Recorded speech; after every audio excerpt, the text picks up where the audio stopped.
Hello दोस्तों। आज मैं आपको लेकर जा रही हूँ जिया मोनेस्ट्री। दोस्तों, जिया मोनेस्ट्री को जिया घाटी के नाम से भी जाना जाता है। यह धर्मशाला से लगभग 20 किलोमीटर दूर पालमपुर रोड पर स्थित है। दोस्तों, जो ये सामने वाली पहाड़ी दिख रही है आपको, ये हिमानी चामुंडा का ट्रैक है जो चामुंडा माता के मूल स्थान तक जाता है। यह लगभग 12 किलोमीटर का ट्रैक है और दोस्तों, आजकल सर्दियों में जाना तो बहुत ज़्यादा मुश्किल है, इसलिए हम गर्मियों में ज़रूर जाएंगे। दोस्तों, आज मौसम भी बहुत अच्छा हुआ था, ऐसा क्लाउडी क्लाउडी सा, और जो धौलाधार पहाड़ी है वो भी बादलों के पीछे ऐसे छुप गई थी और बहुत ही सुंदर दिखाई दे रही थी। तो दोस्तों, अब पहुंच चुके हैं हम जिया विलेज। तो दोस्तों, यहाँ गांव का नाम ही जिया है, इसलिए मोनेस्ट्री का नाम भी जिया पड़ा है। और दोस्तों, आपको पता है जो जिया मोनेस्ट्री है वो शोर शराबे से बहुत दूर है, इसलिए जिया मठ एक कम प्रसिद्ध तिब्बती बौद्ध मठ है। और इसी के साथ अब निकल पड़ते हैं अपने डेस्टिनेशन पर। और दोस्तों, जो ये आगे आपको आंटी दिखे, दादी मतलब जिन्होंने जो ये घाघरे वाली ड्रेस पहनी हुई थी, दोस्तों ये कांगड़ा की फेमस ड्रेस है। इसको शादी के टाइम लड़कियां पहनती हैं। और दोस्तों, मैंने ऐसा भी सुना है जैसे किसी की यहाँ पर डेथ हुई हो तो उस टाइम भी लेडीज़ इसी ड्रेस को प्रेफर करते हैं, वो सभी इसी ड्रेस को ही पहन कर जाती हैं लेडीज़। और दोस्तों, ये एरिया मतलब इतना शांत है, तो दूर दूर से यहाँ पर लोग आए होते हैं। अभी भी हमें मतलब 3-4 गाड़ियाँ ऐसे हमारे से आगे थी और कुछ पीछे थी और यहाँ पे लगी भी हुई थी, तो सभी यहाँ पे फ़ोटोज़ वगैरह ले रहे थे, वीडियोस बना रहे थे। ये एरिया मतलब एक शांत सा एरिया है, किसी को ऐसे ही मतलब कहीं जाना हो बैठने के लिए या फिर पिकनिक वगैरह कुछ भी, तो इस साइड आना मतलब ज़्यादा प्रेफर करते हैं। फाइनली दोस्तों, हम पहुंच जाते हैं अपनी डेस्टिनेशन पर, जिया मोनेस्ट्री। अब यहाँ से इनके हॉस्टल वगैरह स्टार्ट हो रहे हैं, तो चलिए दोस्तों, अब आपको जिया मठ से रूबरू करवाते हैं। तो दोस्तों, जब हम यहाँ पर पहुँचे, यहाँ पर पहुँचकर हमने देखा कि बहुत अच्छी प्लांटेशन की हुई थी। जो तिब्बती मोंग यहाँ पे रहते हैं उन्होंने बहुत ही अच्छा यहाँ पे गार्डनिंग की हुई है। और आप देख ही रहे हो जो बौद्ध मठ भी है यहाँ पे, वो भी बहुत ही ज़्यादा सुंदर है।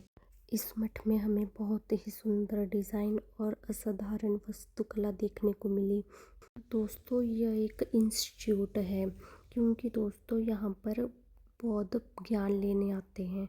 यहाँ पर ज्ञान की प्राप्ति होती है, जैसे हमारे स्कूल होते हैं वैसे ही बौद्ध जो धर्म है उनका ये मठ है, उनका ये स्कूल है। वो यहाँ पे शिक्षा ग्रहण करने आते हैं।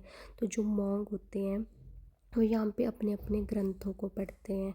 और जिन्होंने लाल रंग के कपड़े पहने होते हैं उन्होंने यहाँ पे शिक्षा ग्रहण की होती है, और वे शिक्षा ग्रहण करके मॉन्ग बनते हैं, तभी फिर उसके बाद वो लाल कपड़े धारण करते हैं। और दोस्तों, इसी मठ में बौद्ध धर्म के बारे में पढ़ाया जाता है, उनको ज्ञान के बारे में बताया जाता है। और दोस्तों, आप देख ही सकते हैं कि यहाँ पर भी छोटे छोटे से मंदिर हैं, जैसे हमारे गांव में होते हैं छोटे छोटे मंदिर, वैसे ही बौद्ध धर्म के भी यहाँ पे छोटे छोटे मंदिर भी स्थापित किए हुए हैं।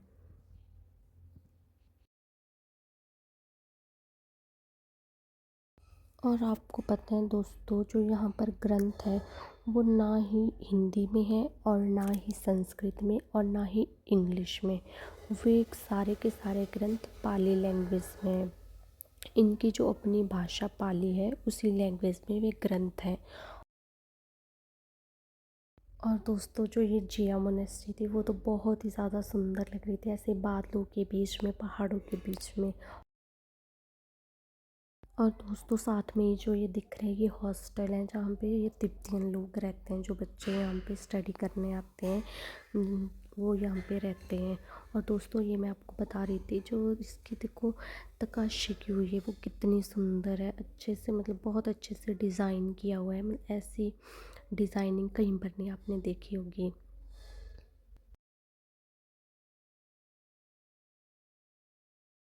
और दोस्तों आपसे मेरी एक रिक्वेस्ट थी, हम जहाँ भी मतलब जाते हैं तो ऐसे मतलब कूड़ा कचरा वगैरह में वहाँ पे फेंकना नहीं चाहिए। कुछ थे यहाँ पे, उन्होंने ऐसे पानी की बॉटल्स वगैरह फेंक देते तो अच्छा नहीं लगता है दोस्तों। अब देखो दीप्ति की ये देन है कि उन्होंने हिमाचल को चुना, और स्पेशली धर्मशाला में बहुत ज़्यादा मोनेस्ट्रियाँ बनाई उन्होंने ऐसे।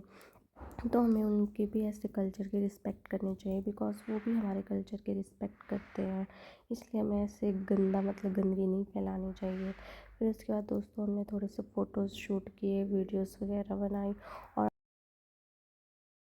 दोस्तों ये वही बच्चे हैं जो नीचे डांस कर रहे थे, नीचे इनकी शूटिंग चली हुई थी। फिर ये ऊपर आ गया, अब यहाँ पर इनकी शूटिंग चली हुई है। तो बाद में दोस्तों जब इनका डांस ख़त्म हो गया, फिर मैंने इनके साथ थोड़े से फ़ोटोज़ लिए। और दोस्तों इनका ड्रेसअप मुझे बहुत ही ज़्यादा सुंदर लगा, कितना सुंदर इनका ड्रेसअप है। और इनके जो मूवमेंट्स थे डांस के, वो बहुत ज़्यादा सुंदर थे।